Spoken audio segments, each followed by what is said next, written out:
Feedback and formative assessment are really important because they focus on growth rather than the end result. They push your students to do better as they're actually doing it. And studies have shown that giving assessment at the time of need increases students' knowledge and understanding.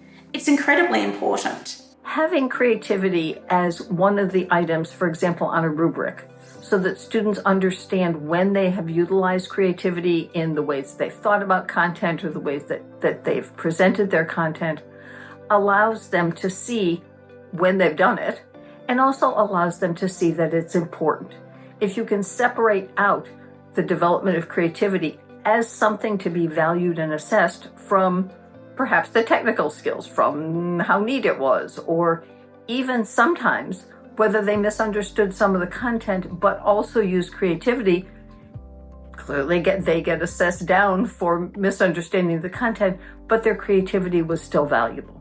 Assessment plays an important role in developing a student's creativity because an assessment is like a brief. So if a student's hoping to get into a creative industry and work as a professional in that field, part of their role will involve meeting the briefs for clients. And so with an assessment, students must meet a particular criteria. So it teaches them how to use their creativity in a way that's going to solve a problem or meet the brief of someone else. Assessment should have a clear structure and delivery goals, but should be open for student interpretation to allow for innovation.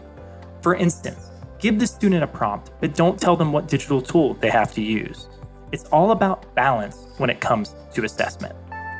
For students to learn and grow, feedback is essential. Whether it's peer feedback, self-assessment, or your own formal or informal evaluations, giving meaningful assessment of creative thinking and work is exciting and important. Assessing creativity doesn't have to be challenging. Assessing creativity is not the act of grading. Rather, it is the act of helping students' creativity grow. We can look at assessing creativity in two ways. Assessment of creativity is evaluating how well students did at a creative task. However, when we assess for creativity, we focus not just on the finished product, but on the creative skills and processes it takes to be creative. In other words, assessing for creativity is all about developing creativity in students. The role assessment plays is really critical when you are building out creative thinking.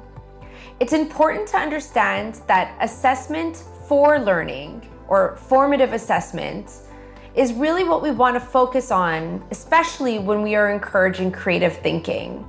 Students need to be able to get explicit feedback so that they can iterate and explore their understanding of concepts, and then go back, make necessary changes, and do it again, and feel secure that they're not being evaluated to take creative risk. Through using Adobe's great products such as Adobe Spark to Photoshop to Illustrator to Premiere, there are some great opportunities in terms of how we connect that back. And sometimes in my lessons, I get young people to talk about their experiences of using these products. And that's a great formative assessment because we're able then to get young people to express themselves. And then after that, then we can actually test their strengths of their knowledge of the skills. And again, that's more of an assessment that we can actually do to really fine line and tune our young people. So, what should we look for to recognize creativity when it happens? Start by asking yourself, is the student's thinking or work original for them? Did they look at a problem in a new way? Next, has the student elaborated on their ideas or added detail and complexity to their work? And finally, do the ideas meet the criteria or learning goal? Are these ideas meaningful, useful, and relevant? In order to recognize these traits of creativity, we first have to provide opportunities for students to be creative thinkers.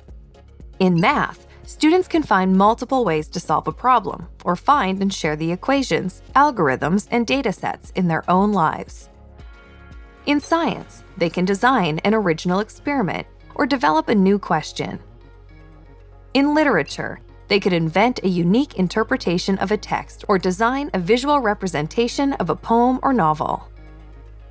Once they have the opportunity to do creative work, we can then provide clear and specific feedback to help students understand how to strengthen their creative skills. So then, when we ask students to self-assess and reflect, they get to think critically about their own creative growth. Of course, these types of assessments can be formal or informal, individual or group focused. Decisions about formative and summative assessment are an essential part of creating a classroom in which creativity is supported. Summative assessments can give us a wonderful opportunity to have students demonstrate their knowledge by using content in complex ways in creative products. Interesting, I have found from elementary school all the way up through graduate school, when I give choices in those summative assessments, students work harder, they are more engaged, and they do just better work when they have some choice and they feel as if they'd had input into that creative product. We know from research that learners with effective feedback loops that are immediate, specific, frequent, and actionable learn faster than those without. This is especially important when it comes to creativity because these feedback loops provide a space for growth, connections with others so that we're not creating in isolation, and allows for empathy to remain at the core of what we are creating. However you choose to assess creativity in your classroom, it's important to do so in a learning environment that supports growth mindset and creative risk-taking, where your direction, feedback, and assessments help students develop their maximum creative potential.